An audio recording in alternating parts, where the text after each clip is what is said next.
정부가 지난 2019년 일군지사 등 군 유휴부지를 중심으로 대대적인 개발 계획을 발표했지만 아직도 제자리 걸음만 하고 있는 것으로 나타났습니다.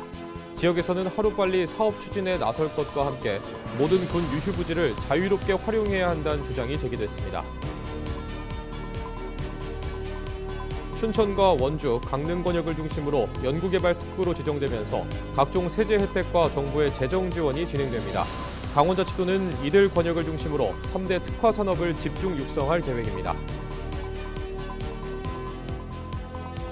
춘천시가 강원 연구개발특구 지정에 따라 다양한 R&D 역량과 기반을 바탕으로 원주와 강릉 등 타 시군과 연계와 협력을 통해 강원 연구개발특구의 중심 도시로의 역할을 수행하겠다고 밝혔습니다. 강원자치도가 영동 지역 가뭄 대응을 위한 지하 전류댐 설치에 60억 원, 정수장과 노후관로 교체 517억 원 등 내년도 물관리 분야에 1,455억 원을 투입한다고 밝혔습니다.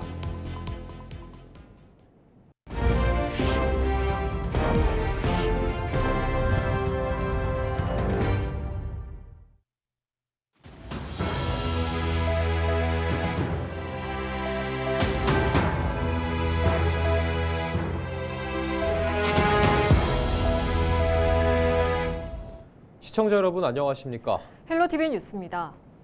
정부가 지난 2019년 원주 지역 군 유휴부지에 대한 직접 개발 계획을 발표했는데요.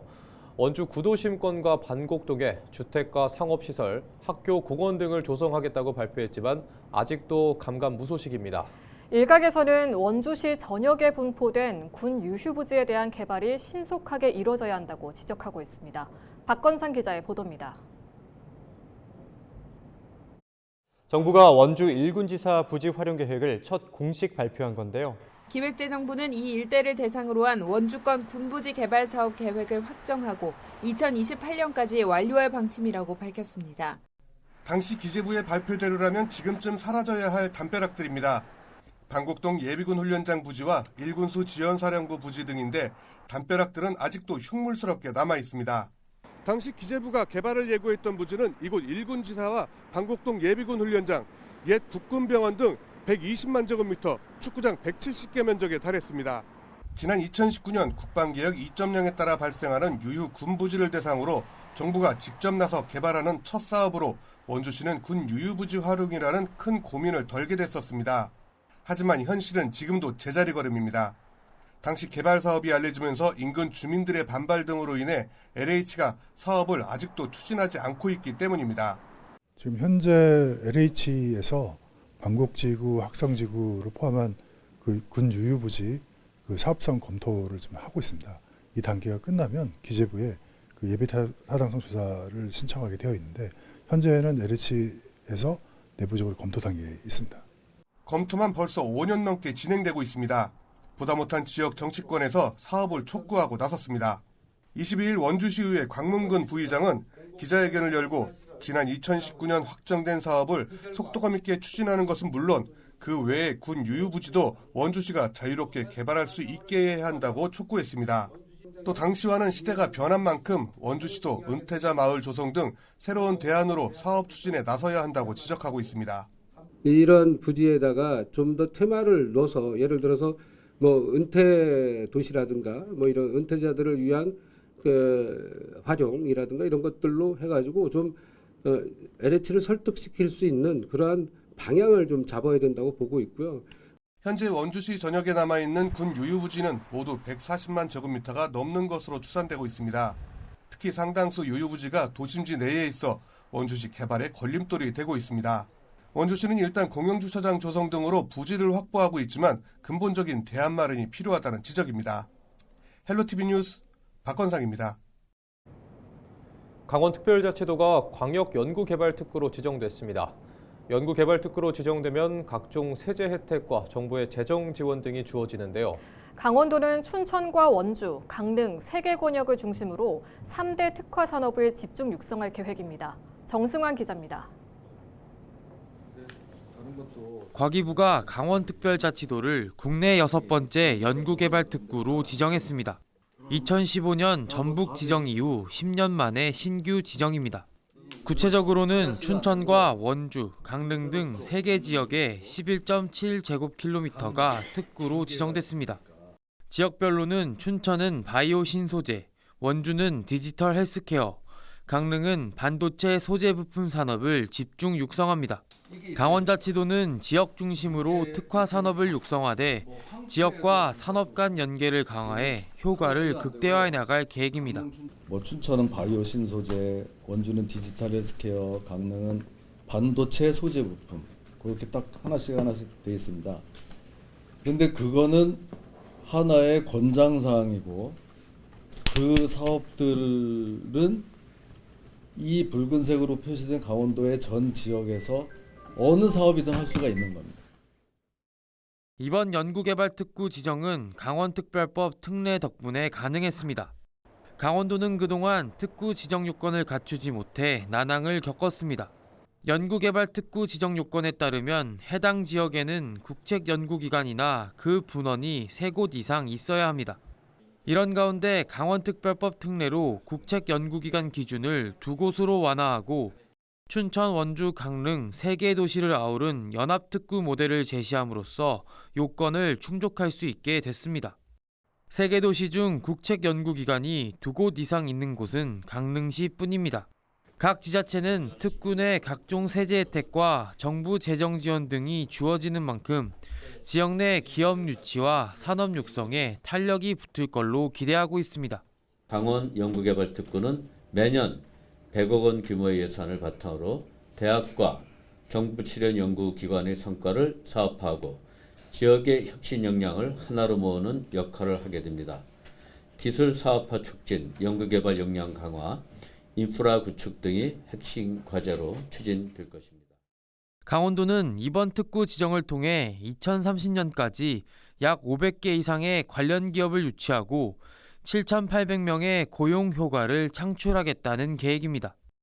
또 기존 3대 산업 외에도 미래 모빌리티 산업도 추가로 발굴해 특구의 영역을 확장해 나가겠다고 밝혔습니다. 헬로티비 뉴스 정승환입니다. 네, 앞서 보신 것처럼 춘천, 원주, 강릉 3개 도시가 연구개발특구라는 결실을 맺게 됐는데요. 춘천시는 브리핑을 열고 그동안의 준비 과정과 향후 계획을 내놨습니다. 육동한 춘천시장의 브리핑 내용 들어보겠습니다.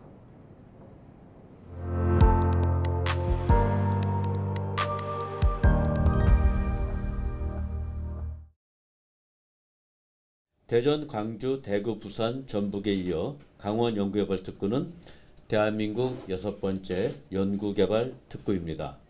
수도권을 제외하면 유일하게 연구개발특구가 없었던 지역이 바로 강원도였습니다. 한국과학기술평가원이 발간한 2024년 지역 R&D 실태조사에 따르면 전국 연구개발비와 국가연구개발 사업 비용에서 강원도는 전국 최하위권을 기록했습니다. 연구개발특구는 강원특별자치도 설치 및 미래산업 그레이블 도시 조성을 위한 특별법 원안에서 제외되었습니다. 이에 국회와 정부를 절박한 마음으로 설득하였고 그 결과 연구개발특구 지정 근거가 강원특별법에 반영되기에 이르렀습니다. 아울러 특구의 지정 요건이던 국립연구기관 및 정부 출연 연구기관 3개 이상 기준을 2개로 완화하는 특례 개정도 이끌어냈습니다. 지역의 현실을 반영해서 지정의 문턱을 실질적으로 낮춘 것입니다. 더 나아가 춘천시는 2023년에 국회 예결위와 긴밀한 협력으로 과기부 연구개발특구 타당성 조사 용역비 3억 원을 확보했습니다. 이번에 지정된 강원 연구개발특구는 매년 100억 원 규모의 예산을 바탕으로 대학과 정부 출연 연구기관의 성과를 사업화하고 지역의 혁신 역량을 하나로 모으는 역할을 하게 됩니다. 기술 사업화 촉진, 연구개발 역량 강화, 인프라 구축 등이 핵심 과제로 추진될 것입니다.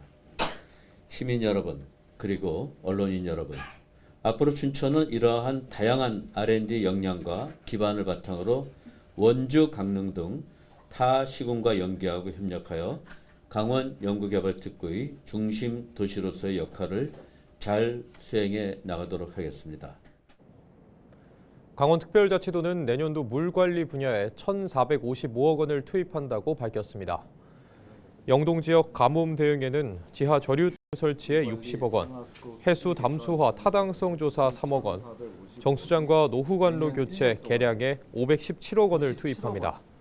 또 도암댐 용수 활용을 위한 오염원 차단을 위해 116억 원을 투입해 흙탕물 저감과 인공습지 조성 사업 등을 추진합니다. 한편 강원도는 올해 강릉 가뭄 사태와 관련해 유사 재난 발생 시 대응 자료로 활용하기 위한 가뭄 백서를 제작했습니다.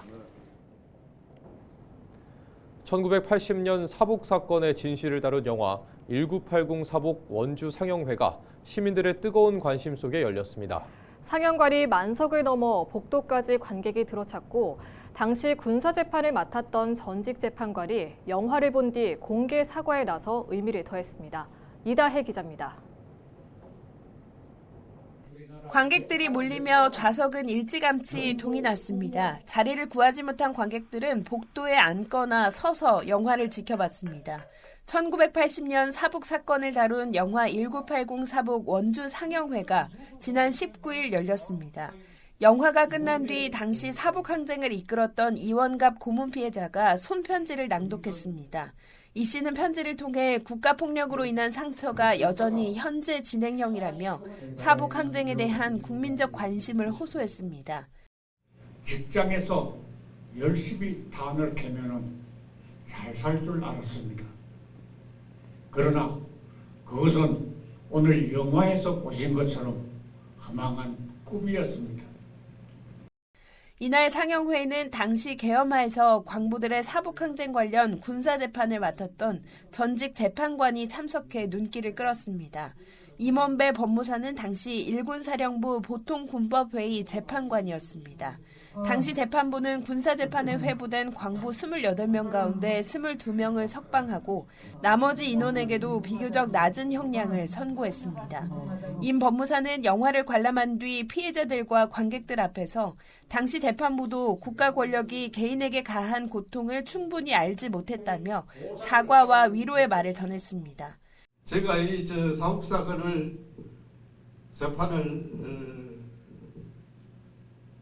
재판관의 일원으로 참여해서 했습니다만은 예상을 했던 것보다는 너무나 차이가 많고 이렇게 고문을 당하고 이런 것을 제가 다 짐작을 했습니다만은 이렇게 심한 줄은 알지를 못했고 오늘 비로소 알게 됐습니다. 45년 만에 당시 피고인이던 광부 대표와 군사재판관이 서로를 부둥켜 안으면서 관객들의 뜨거운 박수갈채를 받았습니다. 사실 지금까지 45년 동안 그 아픔을 안고 온 많은 그 피해자와 가족들 또 돌아가신 분도 계시잖아요. 그분들이 명예가 빨리 회복되기를 바라고 다시는 일이 없도록 국가 차원에서 진정성인 사고와 대책을 마련했으면 좋겠다는 생각을 해봅니다. 영화 1980 사북의 전국 시민 상영회가 이어지면서 사북 사건의 역사적 의미를 다시 묻는 계기가 되고 있습니다. 헬로티비 뉴스 이다혜입니다. 용문 홍천 광역철도가 예비 타당성 조사를 통과했습니다. 용문 홍천 광역철도는 사업비 1조 995억 원을 들여 경기 양평 용문역부터 홍천까지 32.7km를 연결하는 사업입니다. 철도가 연결되면 용문역까지는 24분, 서울 청량리역까지는 1시간 30분대에 이동할 수 있습니다. 속초시 사무관 승진 대상자가 성비위 논란으로 직위가 해제됐습니다. 속초시는 지난 18일 인사위원회를 열어 사무관 승진 대상자 5명을 심의 의결했지만 이 중 A씨를 직위 해제했다고 밝혔습니다. 이와 관련해 전국 공무원 노조 속초시 지부 자유 게시판에는 A씨의 과거 성비위 의혹을 주장하는 글이 게시됐습니다. 자신을 피해자라고 밝힌 B씨는 해당 글에서 지난 2012년 A씨가 강제로 신체 접촉을 시도해 몸부림 끝에 빠져나올 수 있었다고 주장했습니다. 논란이 확산하자 속초시는 A씨를 직위 해제하고 경찰에 수사를 의뢰했다고 밝혔습니다. 이상으로 뉴스를 마칩니다. 시청해주신 여러분 고맙습니다.